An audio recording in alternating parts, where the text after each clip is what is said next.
Momen jelang akhir tahun menjadi waktu yang dinantikan masyarakat. Namun libur panjang ini turut identik dengan kemacetan di berbagai wilayah. Salah satunya di jalur utama dan destinasi wisata populer. Di sekitar lokasi wisata dan Pasar Cisarua, Satlantas Polres Bogor bersama Dishub setempat memberlakukan sistem ganjil genap sejak pukul 6 hingga 9 pagi. Sementara di kondisi arus lalu lintas yang padat merayap terpantau di sekitar Tanjakan Selarong, Megamendung, dan Cisarua, terutama di Pasar Cisarua dan pertigaan lokasi wisata Taman Safari dan Gunung Mas. Kemarin polisi memberlakukan sistem satu arah dengan buka tutup namun bersifat situasional. Jika volume kendaraan bertambah, maka sistem satu arah akan diberlakukan. Dari Bogor, Jawa Barat, Usep Saripudin, TV One mengabarkan.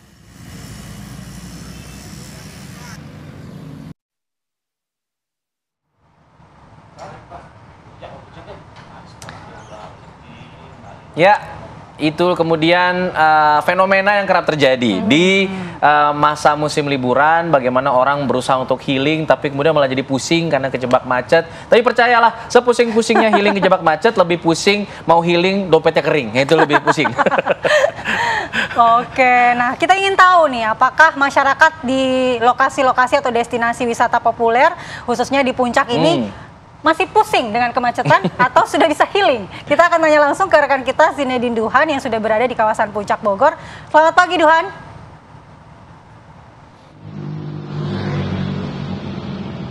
Ya pagi Alfat, Pala, dan juga pemirsa. Saat ini memang di Puncak Bogor banyak sekali yang ingin healing ini menuju dari Jakarta ke arah Puncak, dan memang dari segi lalu lintas sendiri, malah Alfat dan juga pemirsa, ini masih terpantau lancar meskipun sudah terjadi keramaian. Tadi beberapa kali sempat ada antrian kendaraan sebetulnya di sini, namun jika kita lihat di pagi hari memang digunakan oleh sebagian orang yang berstrategi ini untuk ke puncak biar nantinya nggak pusing seperti itu, jadi nggak kena macet, jadi sengaja untuk berangkat pagi-pagi. Tapi kadang kita juga masih suka bingung, kenapa sih orang-orang masih memilih untuk liburan ke puncak padahal udah tahu kalau resiko kemacetan itu ada di depan mata yang bisa jadi healingnya nanti berubah jadi pusing. Nah, saya akan mengajak Anda, ini sebetulnya lagi banyak yang berhenti untuk sarapan. Saya akan mengajak Anda untuk berbincang bersama beberapa keluarga nih mungkin yang saat ini terpantau kayaknya mau liputan ke atau liburan ke puncak. Sini ada dengan Bapak siapa, Pak? Bapak Hairudin. Pak Hairudin, ini satu keluarga emang mau liputan ke liburan ke puncak, Pak? Ya, betul. Mau liburan refreshing. Libur sekolah. Oke. Kalau boleh tahu mau kemana nih Pak tujuannya? Kita rencana mau ke Cibodas. Tapi nanti singgah di beberapa tempat lah. Ya. Emang sengaja Pak berangkat pagi apa gimana nih? Ya, kita berangkat lebih pagi untuk menghindari kemacetan. Ya, seperti itu.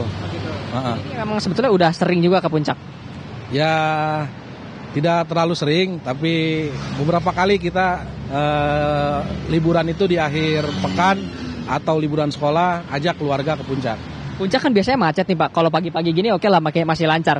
Nah makin siang nih biasanya makin macet seperti itu. Tapi pernah nggak sih ada pengalaman kena macet yang sampai berjam-jam gitu?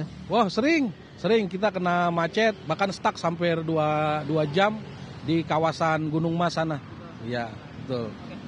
Itu kan kalau udah kena macet gitu biasanya mood berubah nggak sih Pak? Atau misalnya udah sampai destinasi wisata jadi udah nggak semangat lagi gitu? Ya pasti ketika udah macet terus kita ketemu sama tempat wisata yang kita tuju udah nggak maksimal gitu, mood udah menurun karena udah lelah terlebih dahulu gitu. Ya. Terima kasih Pak untuk perbincangannya, selamat melanjutkan kembali liburannya ke puncak. Nah, selain dari keluarga dari Pak Hairudin juga saya akan mengajak Anda untuk berbincang ini sepertinya bersama beberapa keluarga yang terpantau sepertinya ada yang bawa anak-anak juga di sini. Selamat pagi Pak. Ya, selamat pagi. Dengan Bapak siapa? Bapak Rahmat Hidayat. Pak Rahmat Hidayat. Pak, ini mau liburan ke puncak Pak? Iya, kita mau liburan ke puncak dari Tangsel, pengen ke Cimory. Kebetulan hari libur sekolah, jadi kita sempatkan waktu untuk anak-anak bermain ke sini. Oh, bermain ke sini. Iya. Kalau boleh tahu pakai bawa mobil atau bawa motor Pak? Kita pakai berkendaraan bermotor. Iya. Nah, ini salah satu strategi juga nih biar nggak kena macet itu. Iya, kita lihat di TV jalur puncak itu aksesnya macet banget ya kalau pakai berkendaraan mobil. Jadi kita memang pakai alternatif, lebih baik pakai motor aja biar lebih mudah dan cepat sampai ke tempat tujuan. Tapi pernah nggak sih Pak kena macet di puncak yang sampai berjam-jam gitu? Mungkin udah berpengalaman juga di tahun sebelumnya atau di liburan sekolah sebelumnya? Ya sebenarnya tahun-tahun sebelumnya juga kita udah lihat ya, puncak itu aksesnya itu sering kali teman-teman kalau liburan ke puncak, kalau di waktu libur sekolah itu padat sekali. Makanya kita alternatif ya kita menggunakan motor saja gitu biar lebih cepat aja aksesnya. Berarti pakai motor cenderung nggak macet. Kira-kira berapa lama tuh Pak? Kalau seandainya macet pakai motor tuh berapa lama kira-kira? Ya kurang lebih 1,5 jam untuk pemberangkatan pakai motor. Mungkin kalau pakai mobil ya bisa lebih daripada itu gitu. Iya. Oke, terima kasih Pak Rahmat untuk informasinya. Silakan dilanjutkan kembali sarapan dan juga liburannya nanti.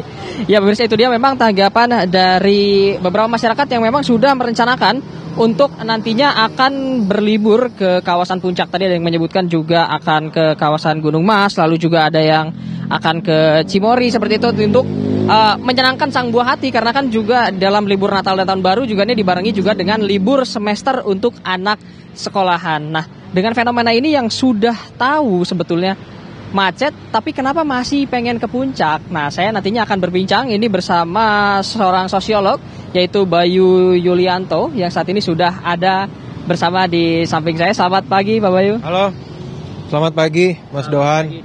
Nah, ini kita melihat adanya sebuah fenomena seperti itu kan, masyarakat masih mau liburan ke puncak seperti itu kan, melihat wisata, mengingat juga dari mulai bawah sampai ke atas udah banyak banget tempat wisatanya, tapi udah tahu macet, dengan kesadaran penuh tetap ingin ke puncak meskipun resiko kemacetan ini ada di depan mata. Nah, gambarannya secara umum seperti itu, Pak Bayu sendiri melihatnya seperti apa?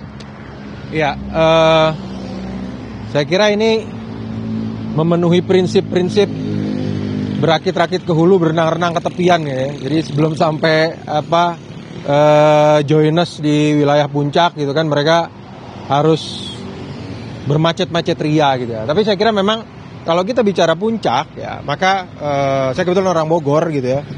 Saya kira ada beberapa hal yang menjadi magnet penting sehingga orang tuh terus-menerus mau datang ke puncak ya, walaupun tahu resikonya tuh macet seperti apa. Paling tidak ada 3 lah ya, ada 3 faktor menurut saya. Yang pertama faktor ekonomi, yang kedua faktor ekologis, yang ketiga faktor memori kolektif, Mas Dohan. Iya.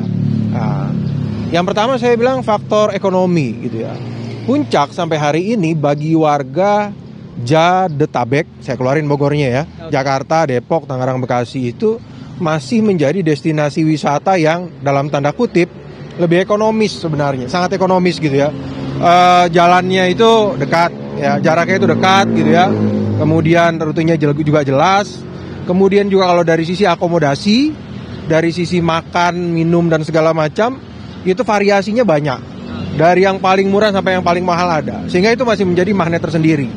Itu dari sisi ekonomi. Pak Bayu, kita tahan dulu di sisi ekonomi, masih ada 2 faktor lagi yang nantinya tentunya akan kita bahas, tapi jangan kemana-mana karena Apa Kabar Indonesia Pagi akan kembali saat lagi. Oke.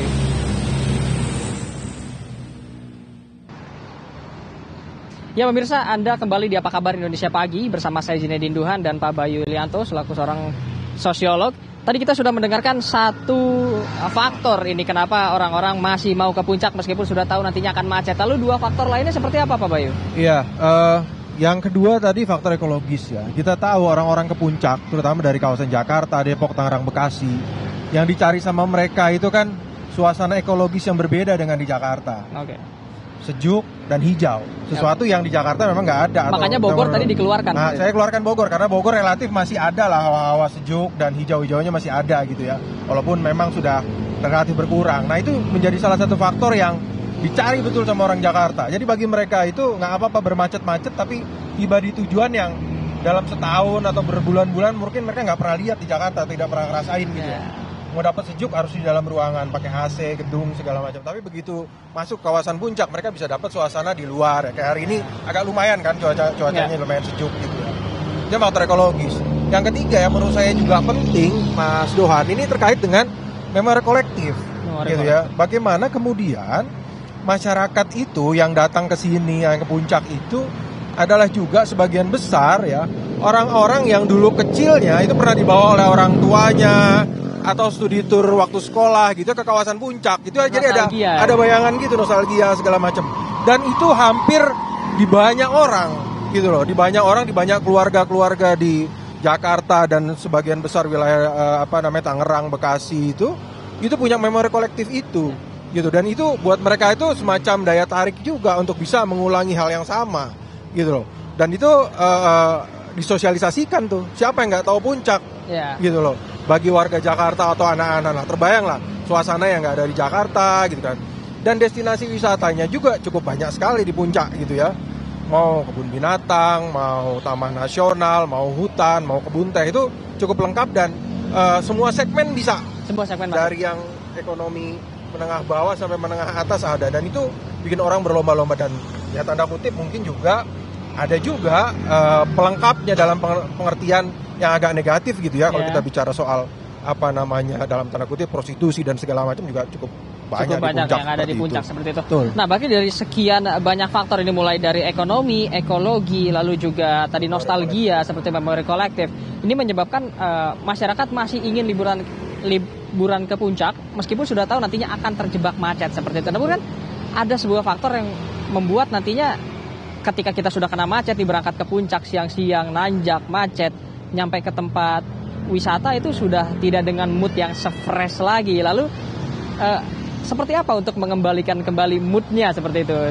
untuk membuat mood ini tetap bertahan supaya tetap judulnya jadi healing, tidak jadi pusing seperti itu? Ya memang ya nggak mudah ya, karena mereka ada di dalam satu kendaraan gitu ya. Ya kalau kendaraannya longgar, kalau sempit agak sulit juga gitu ya, kalau mereka harus macet berjam-jam.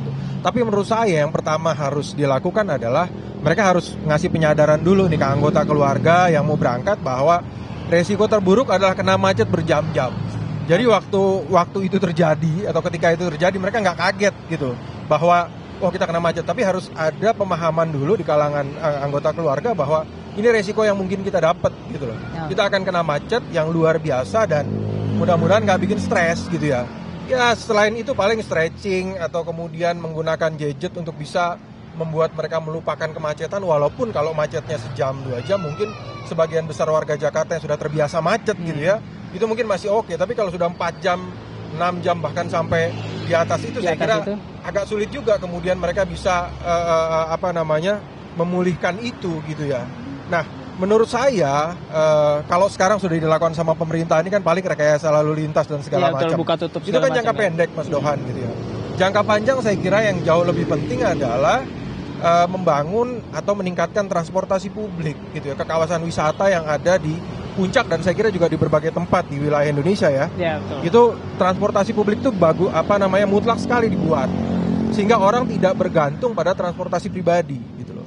Transportasi publik yang aman, yang nyaman, terjadwal dan juga terjangkau saya kira, sehingga mereka punya alternatif untuk tidak membawa kendaraan pribadi yang kemudian membuat kemacetan itu menjadi sangat-sangat luar biasa. Saya kira harus ada policy di situ. Pemerintah daerah dan pemerintah pusat saya kira harus ada bayangan untuk mengarah ke situ untuk jangka panjang. Oke, siap Pak Bayu. Terima kasih untuk informasi. Intinya juga memang harus adanya perbaikan dari sisi transportasi yang mana nantinya ada kendaraan umum yang cukup layak, baik untuk juga menunjang wisata-wisata yang ada di sepanjang jalur menuju ke puncak.